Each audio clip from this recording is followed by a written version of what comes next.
The profits that a company makes is a byproduct of how much they are committed to their client, how much they respect the industry.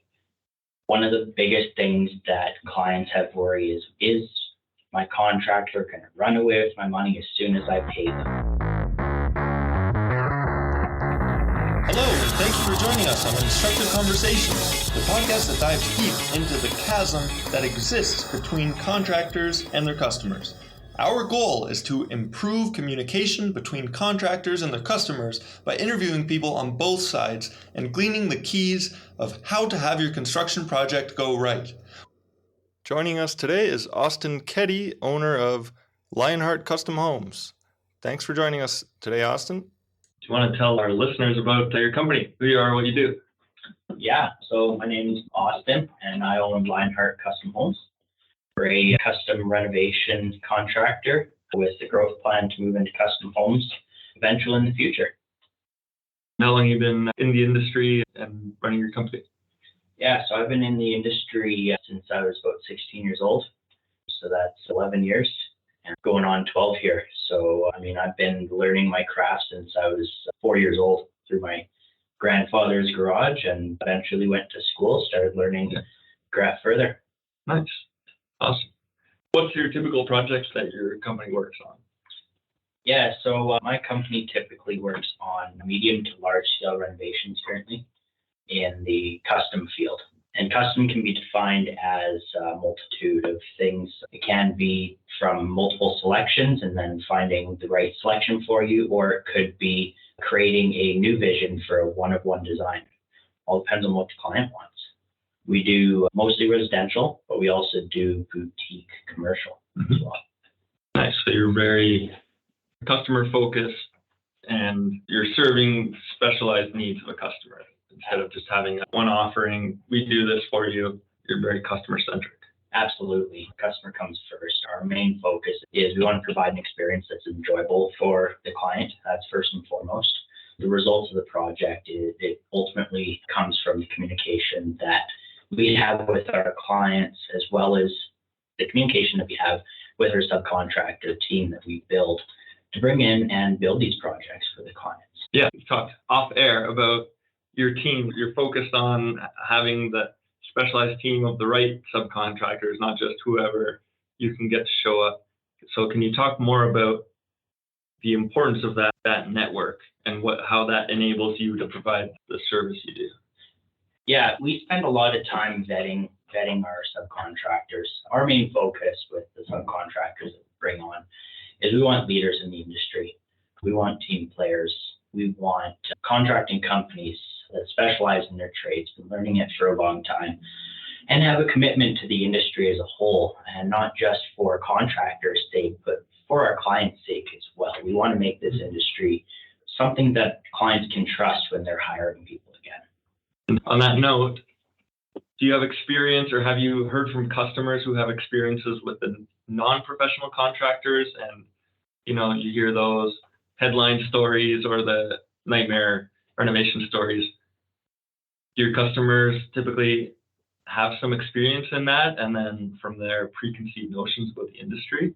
Yeah, absolutely. Unfortunately, I have had to hear a lot of nightmare stories throughout my experience in the industry. Anything from contractors cutting corners in their work itself, to contractors running away with a client's money or asking for more money on the same scope that they weren't supposed to ask for again. They were only supposed to get paid for once. They misquoted a job and they're trying to get money back so that they don't break the bank on their profits. Unfortunately, once a client has been done poorly by a contractor, their habits tend to be out of fear that it's going to happen again, which is totally fair. If it was myself, I would be the same way.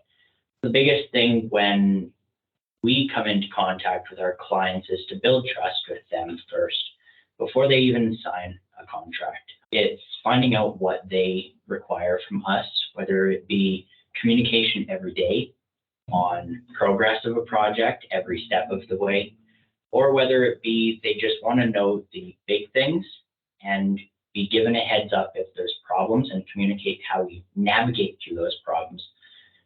And instead of forgetting about it, create a solution that works for everyone. We do that with our clients together. It's a team.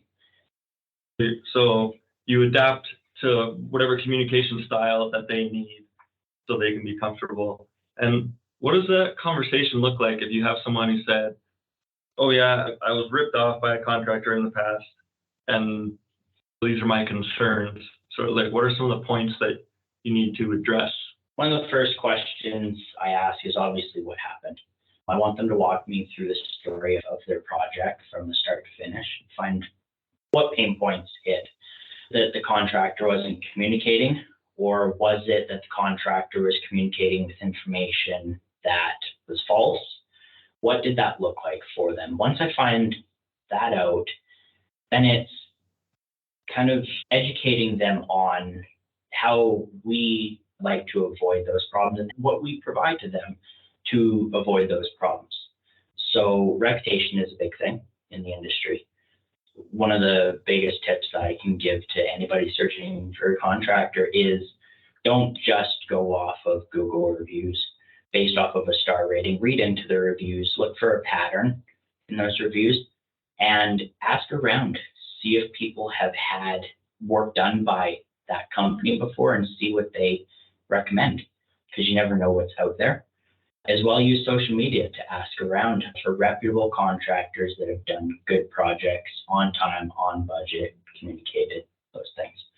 The other part of it is educating this potential client on things they can do to safeguard themselves against another contractor doing the same thing to them.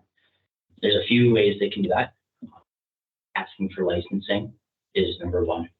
So in Calgary, we have to have a city license to operate, just like any business. Unfortunately, that's really easy to get, and anybody can get it in the construction industry. Whether they have expertise in the industry or not, they can get a contracting license. So ask for that first. Second thing, ask for their insurance. They should have liability insurance in case something goes wrong so that you're not on the hook for it as a client. $2 million to $5 million is usually a good insurance for most contractors. So that's the second thing. The third thing is WCB, making sure that all of their workers and all of their subcontractors have their own WCB. That's very important for you as the client. Let's get into that specifically for anyone who doesn't know. So what are you opening yourself up to if you have a contractor who doesn't have WCB, or they bring in a sub who doesn't, and they run an alpha knife through their arm? Yeah, you the homeowner on the hook for it. You're unfortunately liable for anybody that doesn't have WCB that's on your property, whether it be a residential or commercial project. Yeah, so that's definitely a very important point. Yeah. Don't want to be on the hook for that. And there's one last point. One of the biggest things that clients have worry is my contractor going to run away with my money as soon as I pay them? You can safeguard this in a certain way in Alberta. It's called a prepaid contractor's license.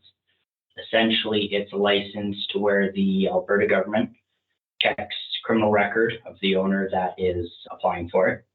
They check a few other things, and they want you to have a bond to protect the clients against if you shall default for any reason, whether it be the contractor's fault or whether it be some outside source that happens. They have to have a bond to protect if they can't finish a project. That is one of the quickest ways for you to check is online. You can go to Alberta government, search under prepaid contractor's license, search for the company's name. If they do not have it legally, they cannot take money before work is performed.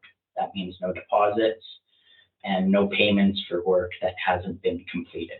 So no progress payments. Basically, any renovator or major contractor should have that license.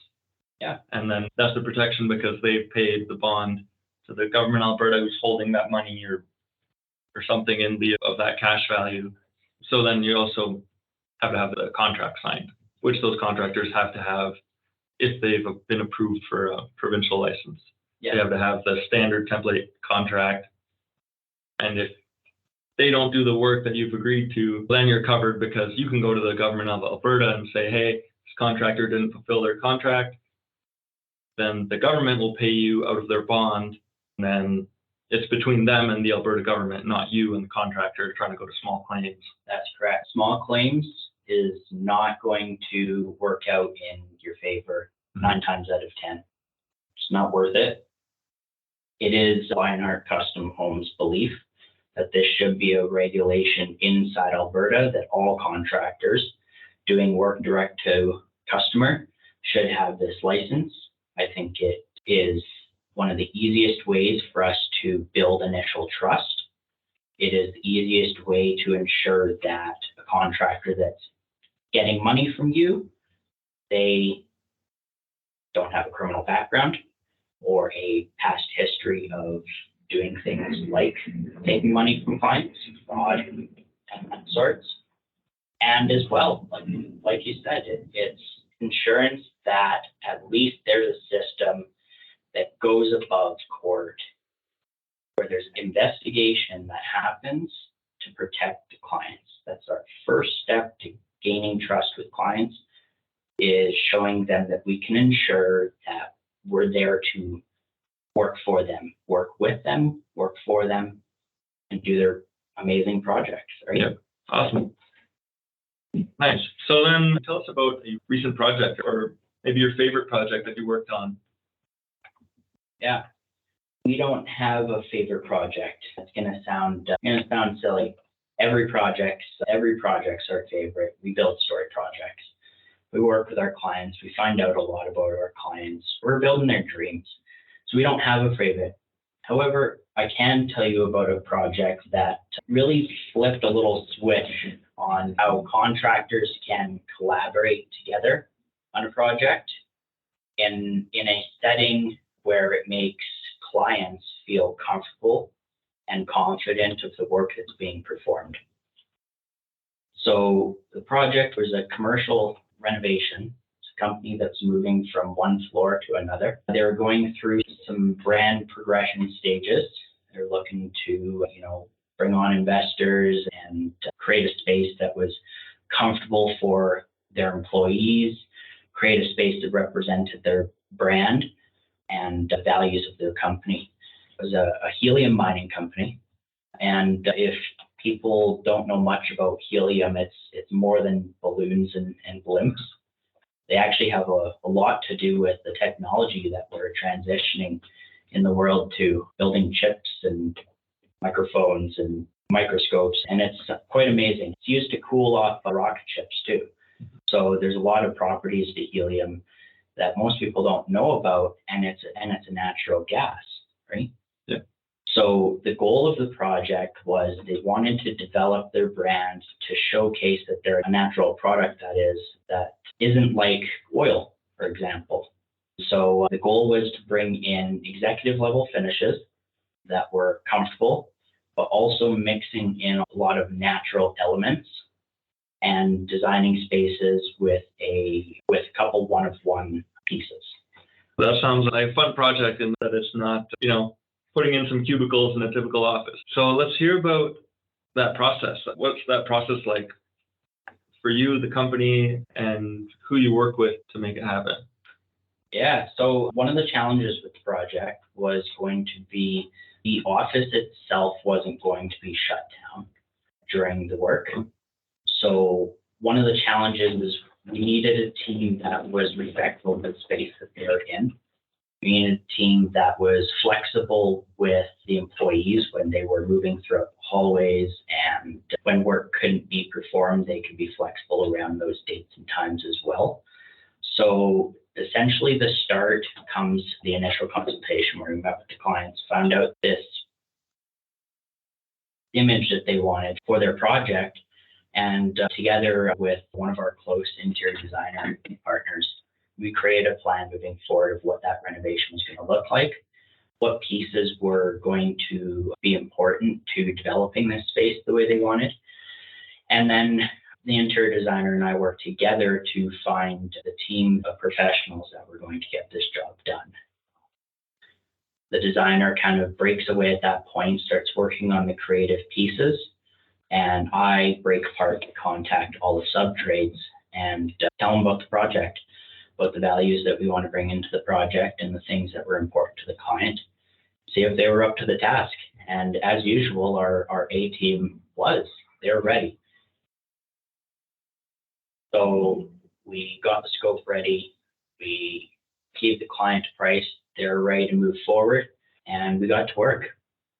Nice. That sounds like an atypical project, which I can imagine would be hard to coordinate. While the office is in use, there's a lot of limitations, and not every contractor would be okay with that, because a lot of them want to be in and out, get everything done, but it's loud and aggressive. So that's awesome that your team was on board to accommodate that custom request for the customer. Yep. And let's talk more about the designer. Like, what's the relationship between you and the designer? What's the benefit that the customer gains? Yeah. So this specific designer, her name is Chris Shimonachek. She owns Keddie Home. And Chris and I met through business networking a while ago. We started just discussing what our values were for our clients, the types of projects we wanted to work on, and what we wanted to do moving forward. And so we actually formed quite a close partnership together. We're two separate companies, but we operate truly as one. It's the one that represents our client.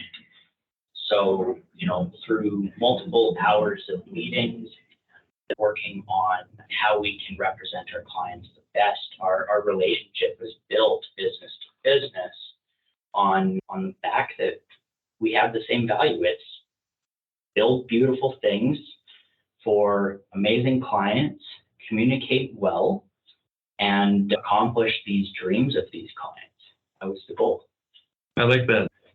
The common factor between you is your values. So it sounds like a good partnership, and sounds like it already is a productive partnership that's based on values, not based on, oh, you're the cheapest, or, oh, I can make money if I work with you. Correct.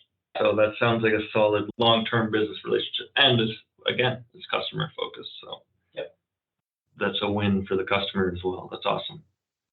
Let's talk some more about communication. So as we've been talking, it's maybe the most important factor when it comes to construction. What are some things that you wish customers were more informed about, whether it's commercial or residential, before going into a big project?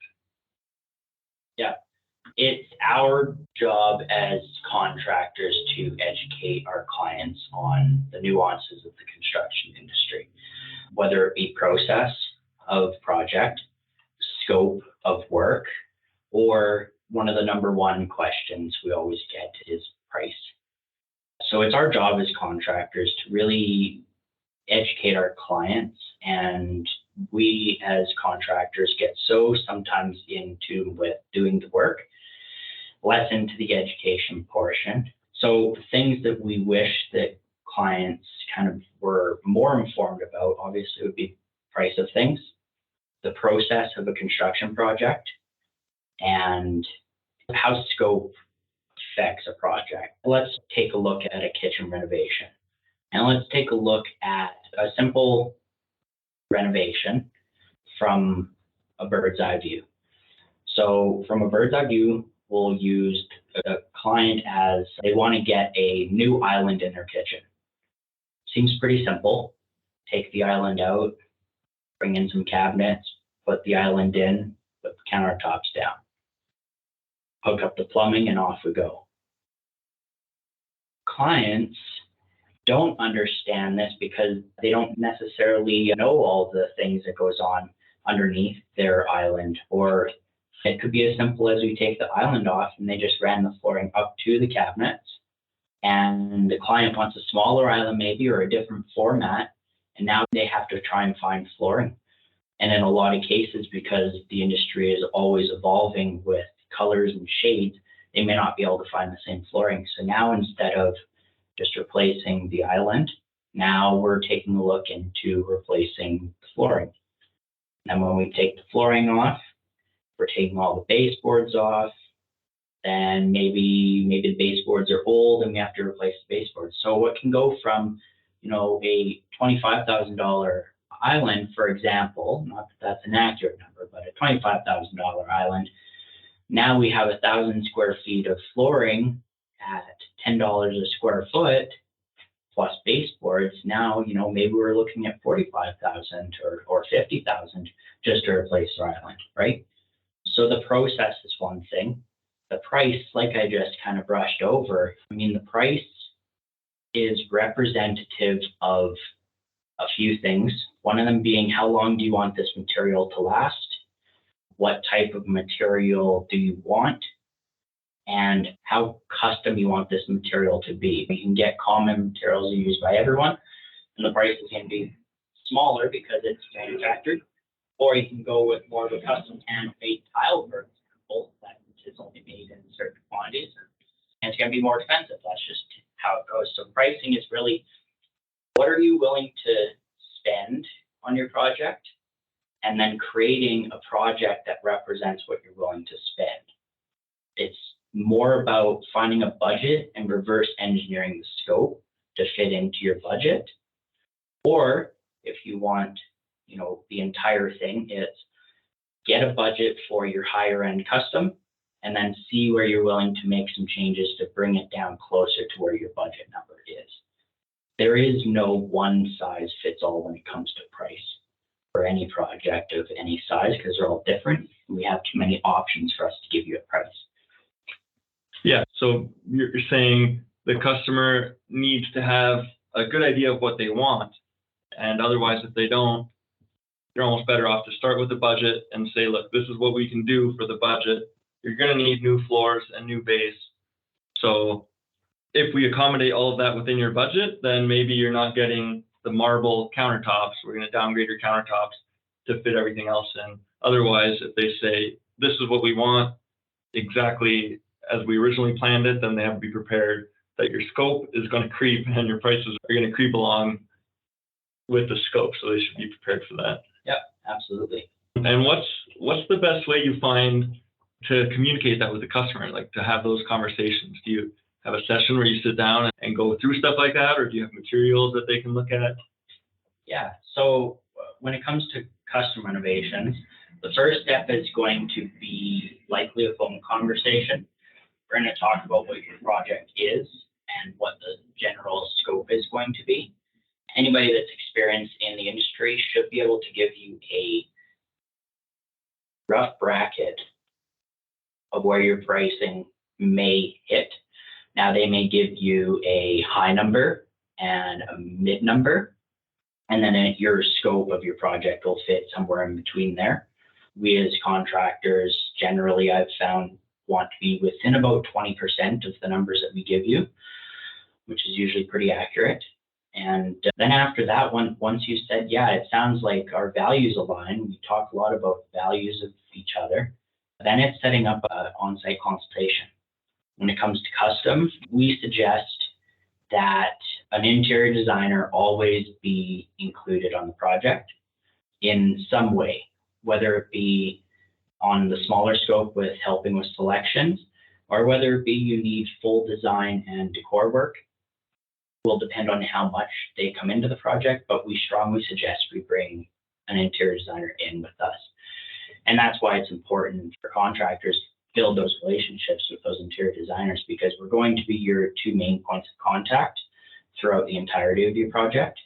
And it's important for the three of us to be on the same page value-wise of what's important to you as the client. So basically it comes down to a lot of communication beforehand, and then maintaining that every involved party stays on the same page throughout. Yeah, absolutely. Okay, awesome. Another thing I like to cover in the interview is the effect of stress in renovations. Mm-hmm. And I've been on some jobs that have gone on, 6-8 months that are dragging on. And I was in there doing the work when I was a carpenter apprentice. And I noticed customers get depressed. They were living out of their garage because it's a full kitchen renovation. Winter comes along, there's 3 months of delays on the project, that might not have been avoidable. And I noticed that it affected their mental health strongly. So can you talk about that mental health of major renovations, especially when it comes to the residential reno that's affecting someone's life, their home, and their life by extension? Renovations are quite invasive. And yeah, we've seen the same. Clients, if they're not communicated with early about the things that are going to happen during the project or the things that might happen, and they're taken by surprise when those things that weren't talked about actually do happen, that's where we start to see usually the most breakdown of mental health during a project.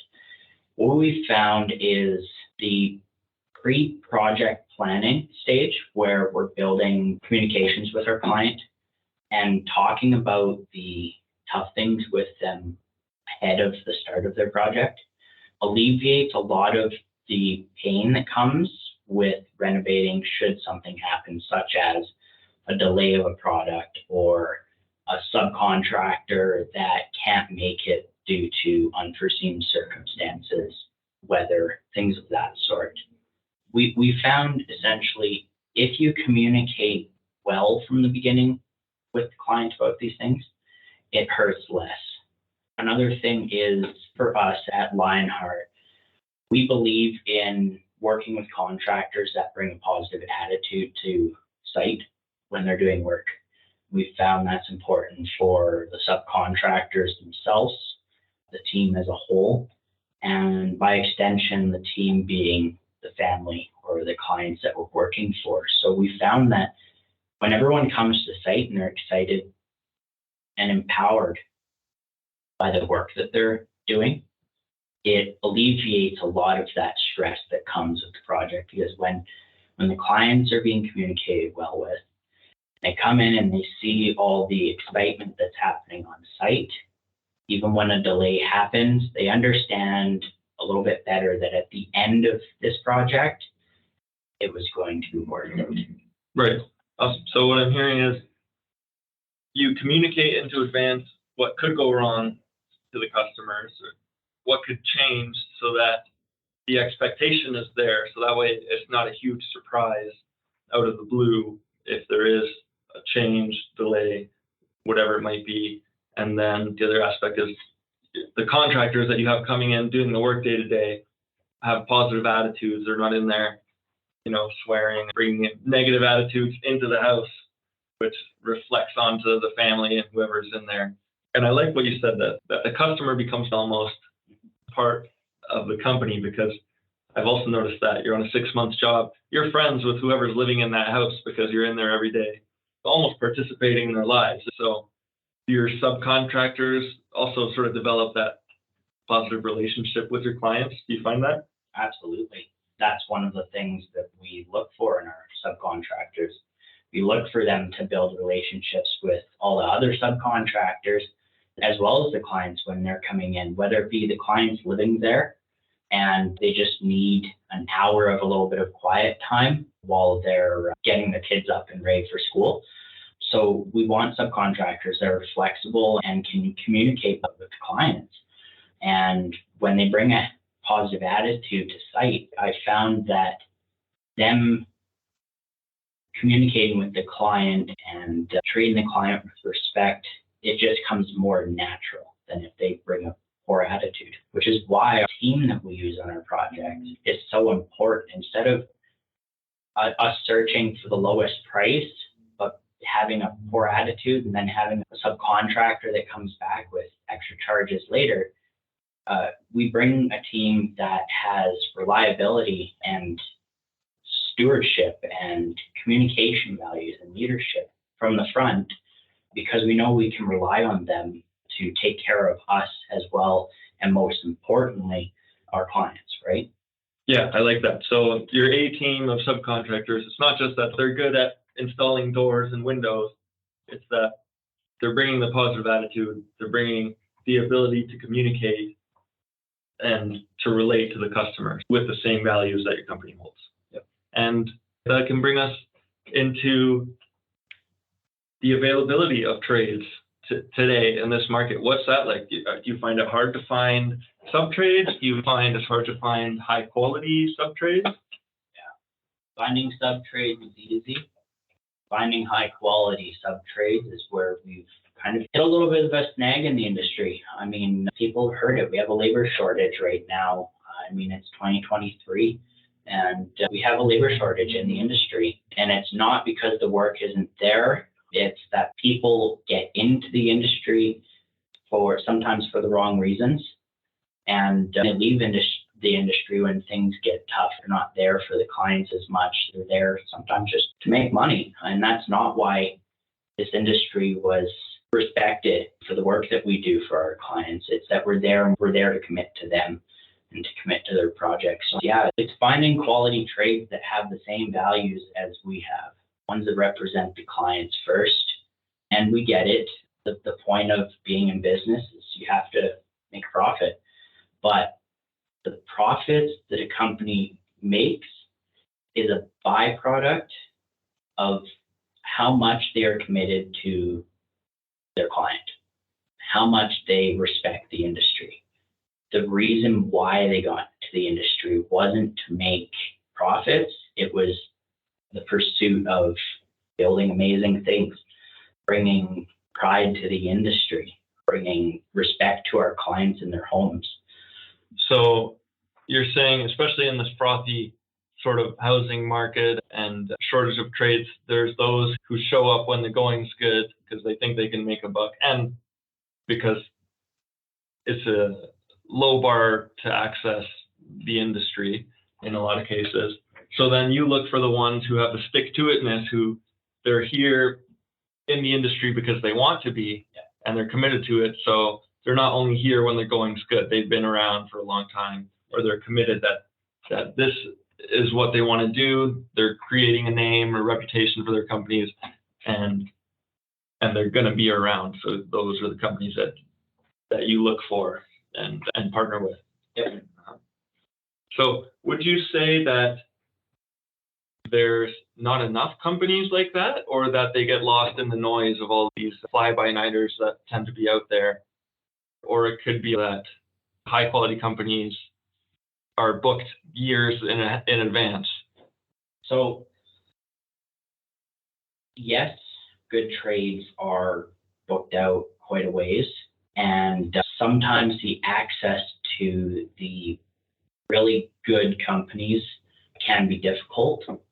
But if you found the right company for you, if that company respects you from the initial phone call to their in-home consultation, they show up and they're respectful and professional with you, even if they're booked out 6 months, 8 months, whatever that looks like, stick with them. You've already built a relationship with them to where the most important things are going to be, which is in trust and communication. Use that time before you start the project to consult with that company's interior designer partners. Interior designer may take some time to conceptualize something that really represents you, but it's important to start the planning of your project quite a bit sooner than when you'd like to start. So stick with that contractor, bring on an interior designer that's going to start with the planning stages with you. Yes, you're going to have to pay the interior designer up front, obviously, for their working time, but it's that plan that works for you now. If the interior designer is building something that represents you, not a trend, that plan is going to work for you in 6 to 8 months. So find your team of contractors. That's a general contractor, the project manager. Find your interior designer, stick with them, work on the plan, and then when the time comes, that job will start. It'll actually start off a lot smoother than if you rush into it. Right. So your suggestion to the customer is to be proactive and say, I want to do a project next summer. I'm not going to start calling around in June. I should be picking my contractor now and starting on my designs and plans now if I want it to go smoothly? Would you say that if you don't start with a good amount of time ahead, does that contribute to the project dragging on, getting delayed, and going less smoothly? Oh, 100%. Anytime you rush into something, details get missed, critical details. Things like we were talking about the kitchen island, right? You hire a contractor, they say, yes, I can install cabinets into your kitchen. When would you like to start? Client maybe says next week if you got availability. All of a sudden, contractor gets excited, starts to rip out your cabinets, and then, oh, flooring needs to be extended. Oh, we can't find the flooring that you need. Now you have to search around for a different type of flooring. Then you're looking for selections. It drags that time on. Now you don't have an island. Sometimes that means that you now don't have a sink in your kitchen. All because you rushed into the project and didn't take the time it takes to plan through the minute details. Yeah, so someone might say, yeah, well, if I hired someone to come in and consult, the price is going to be higher than if I just get Handyman Joe to come rip out my island. Would you say that ends up costing more? What they might miss is now you're trying to find the flooring, you're in a rush, you're making decisions under pressure, which means you don't have the ability to shop around for pricing on your materials. You think that balances out. So at the end of the day, they thought they were saving money when really they end up paying the same and having more stress and maybe an inferior product at the end of the day. Yeah. When you rush, you're more likely to spend more money up front than if you hire a consultant for a few hours. You're going to get a lot more stress because all of these hidden things that, let's say, Handyman, Jack and Jill may not have the expertise in, they're now backpedaling to find things that work for you. And they don't want to be in your home for any longer than they have to. So now they're trying to find a product that they think looks good. And you're excited to get the project done because now you're stressed. And you might say yes to a product that you aren't going to like once it's either installed or after the honeymoon phase of your project happens. Now, 2 years down the road, you look back at this flooring and you don't like the gray undertone or you don't like the grain the way it looks. 9 times out of 10, you either do one of two things. You're either going to leave it and just not enjoy it, or the other thing is you're going to say, well, we messed up. We'll do it right this time. Now you're ripping that flooring out and replacing it with new flooring, which, again, more cost. Yeah, so you actually end up paying twice. So then can you speak to how much, so to help out customers who are listening, but also contractors, how much communication should there be ahead of time? So before the project, and how much time should people have an expectation of spending, talking to the project manager and to the contractor to ensure things go smoothly? So can they expect 1 hour once a week or 1 hour once a month, just to set an expectation? And let's say it's a residential kitchen remodel. Just broadly, how much communication and how often it needs to happen for things to go well? Yeah. So for a kitchen renovation, for example, depending on what the client wants, whether they want a lot of communication or just the important pieces, it can vary from quick emails or messages, or it could be a system that contractor has set up with a login for their client that shows them the stages of the project. So that could be one form of communication, which is a lot lighter, or it could be an hour a week where we walk the client through the project and show them what stages are happening, show them what has happened, maybe show them the things that have arrived that are about to be installed, and update them that way. There isn't a set amount of communication, but regular communication should be happening with your clients on updates. And it's pretty simple to update with technology now. Yeah, absolutely.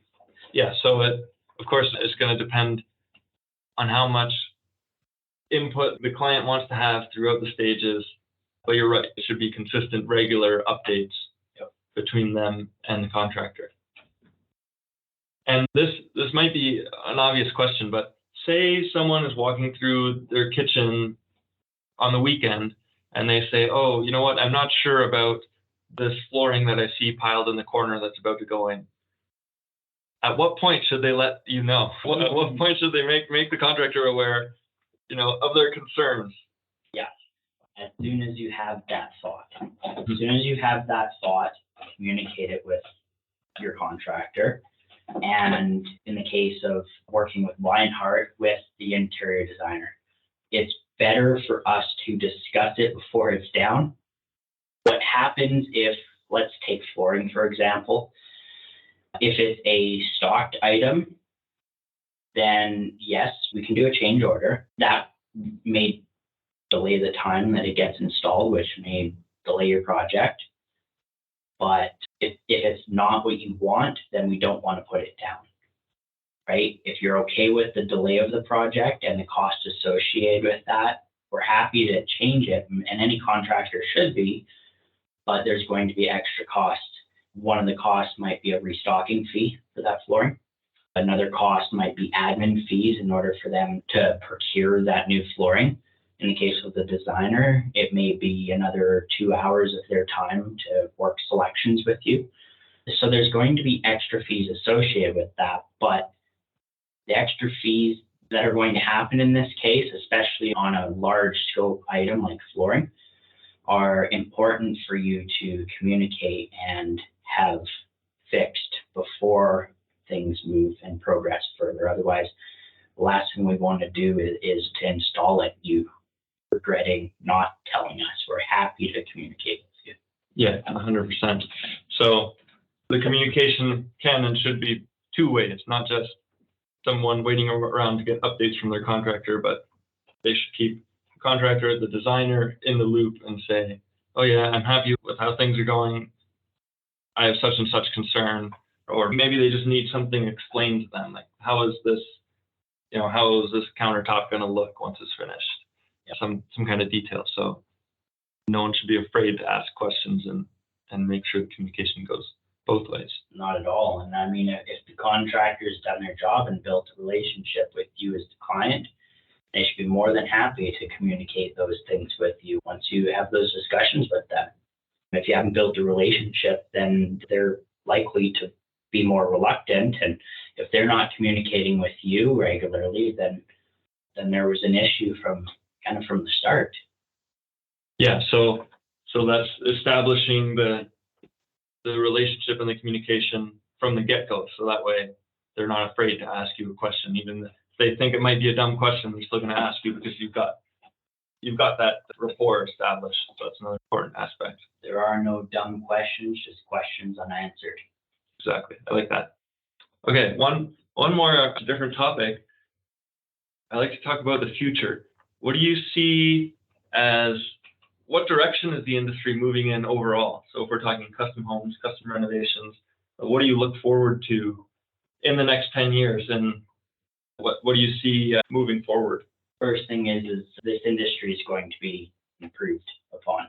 There's a number of companies within Calgary that we're in talks with regularly, and we all want to make this industry something that we can be proud of and that our potential clients can be proud of and trust.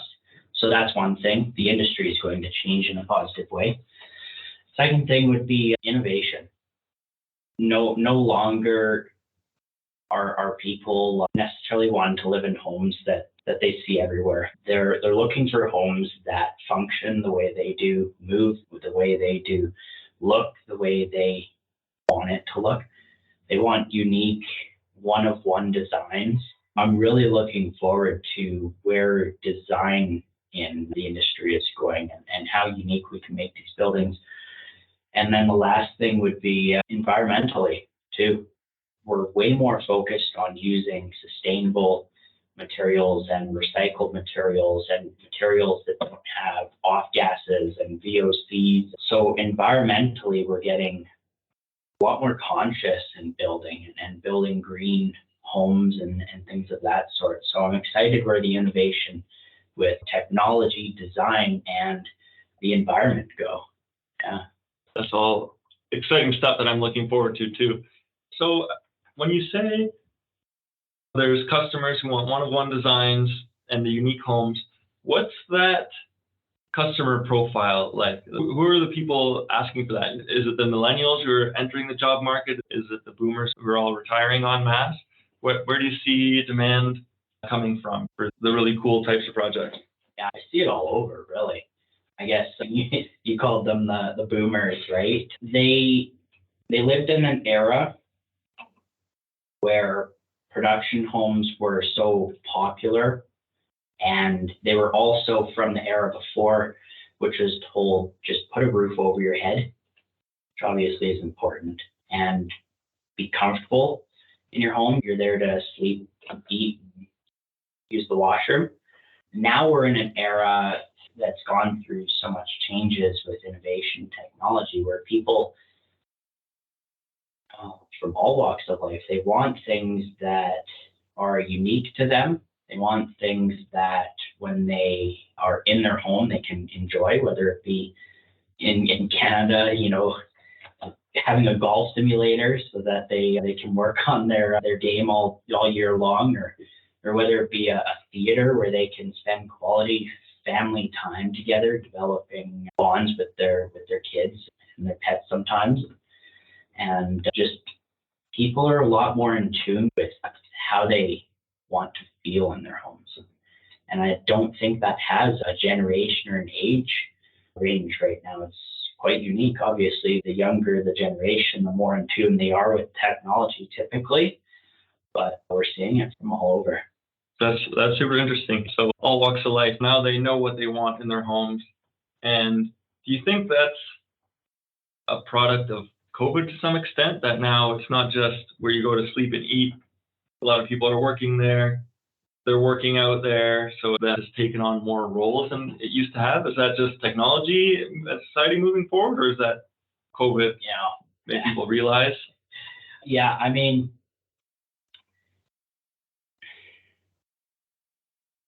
COVID may have played a role, but it wasn't the reason.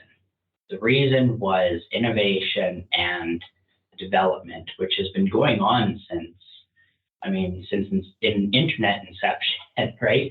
It's been going on since then, where we really took leaps of faith with the unimaginable. So did COVID play a role? Yes, but it wasn't the reason. We were destined to finally see and learn that we should love our homes, not just live in them. Living in it is a house, loving it is a home. It was destined to happen. COVID just extrapolated the process, I think. Right. Yeah, that makes a lot of sense. So we were already on that trajectory, that vector, and it just got accelerated a little bit, where people, I guess, in 3 years of COVID, people spent 6 years worth of time in their houses. So then they realized, oh, wait a minute. I don't want this just to be 4 square walls that I stare at dinner time. I want to make this an expression of myself. Yeah. That's fresh, an extension of you. An extension of you. I like that. Okay, so can you tell people where they can find you? Yeah. You can find us around the city. Don't be afraid to say hey and ask us any questions. When we're out and about, we're happy to just have a chat with you on the street. Happy to. You can also find us on Facebook, Instagram. You can find our website through Google. Also on LinkedIn, if you want to connect with myself, you can also find us on there and ask any questions, or if you want to go and grab a coffee, we're happy to sit down and chat, help you out however we possibly can. That's a generous offer. It's been great. Thanks for having me. It was a pleasure. So thanks for coming on. Awesome. Hopefully we'll have you on in the future. Absolutely. Thanks for listening to this episode. You can share this with your friends on Apple Podcasts, Spotify, Google Podcast, Amazon Music, and Make sure you follow us for the next episode. We are talking to a great Calgary-based interior designer. Catch you on the next one.